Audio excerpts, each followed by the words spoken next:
Assalamualaikum Bu Febri. Waalaikumsalam Pak Abu. Apa kabarnya hari ini Bu? Alhamdulillah baik Pak. Alhamdulillah. Sudah siap untuk supervisi akademik Bu? Insya Allah siap Pak. Ya, kalau sudah siap, coba tujuan pembelajaran yang ingin dicapai pada pertemuan ini nanti apa saja sih Bu? Tujuan pembelajaran saya hari ini yaitu agar siswa dapat menjelaskan sistem pencernaan makanan pada manusia. Oh ya. Kemudian bagaimana tujuan itu mencakup kemampuan memahami, mengaplikasi dan merefleksikan pada siswa?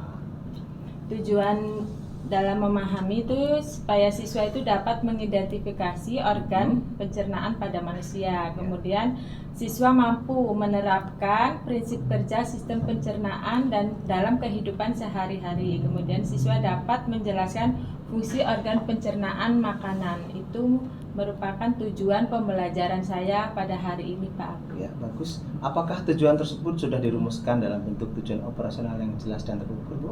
Iya Pak, tujuan yang saya mau capai itu sudah dirumuskan.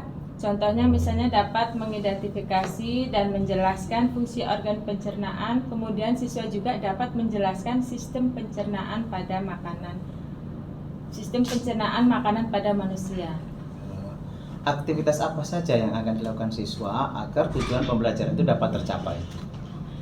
Jadi dalam pembelajaran ini aktivitas yang akan saya lakukan untuk siswa yaitu salah satunya diskusi kelompok, di mana di dalam diskusi itu membahas tentang fungsi organ pencernaan makanan. Kemudian siswa dapat menjelaskan fungsi organ pencernaan dengan bahasanya sendiri. Dan yang terakhir yaitu siswa dapat menjelaskan sistem pencernaan makanan pada manusia secara runtut. Ya, seperti bagus itu, sekali. Pak. Kemudian bagaimana setiap aktivitas siswa itu selaras dengan level tujuannya Bu? Ya, supaya aktivitas siswa itu selaras dengan tujuan, saya menyuruh siswa untuk mengamati gambar organ pencernaan, kemudian berdiskusi kelompok untuk membahas tentang fungsi organ pencernaan, dan yang terakhir itu menuliskan refleksi pribadi tentang sistem pencernaan makanan. Ya.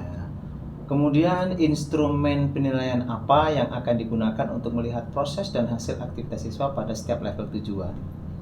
Nah, dalam kesempatan ini saya menggunakan instrumen yaitu lembar checklist jawaban pada saat siswa menjawab pertanyaan tentang fungsi organ pencernaan makanan. Kemudian dari hasil diskusi kelompok tentang prinsip kerja sistem pencernaan makanan, dan yang terakhir itu membuat catatan refleksi pribadi siswa yang dikumpulkan. Baik Bu Febri, cukup bagus sekali. Selanjutnya kita akan laksanakan kegiatan observasinya ya Bu. Iya Pak, siap.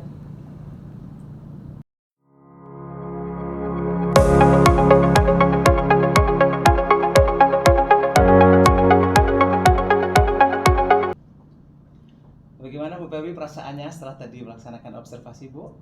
Perasaannya karena mungkin di supervisi sama Bapak ya, jadi ada Bapak di kelas, perasaannya jadi deg-degan, nervous seperti itu Pak. Tapi berjalan lancar ya, Alhamdulillah, Pak. Ya. Menurut Ibu sejauh mana sih tujuan pembelajaran yang sudah direncanakan tercapai? Menurut saya sebagian besar tujuan pembelajaran sudah tercapai ya Pak, karena siswa dapat mengidentifikasi organ pencernaan makanan, menjelaskan fungsi organ pencernaan makanan, dan dapat menjelaskan sistem pernafasan makanan secara runtut. Iya. Kemudian bagian aktivitas atau langkah pembelajaran mana yang berjalan baik Bu? Mengapa menurut Ibu berhasil? Menurut saya diskusi kelompok ya Pak ya, kegiatan yang berjalan dengan baik, karena di kegiatan diskusi kelompok siswa itu terlihat saling melengkapi, aktif, dan dapat menjelaskan prinsip kerja sistem pencernaan secara runtut. Menurut saya seperti itu Pak. Bagian aktivitas mana yang masih belum bisa berjalan optimal Bu?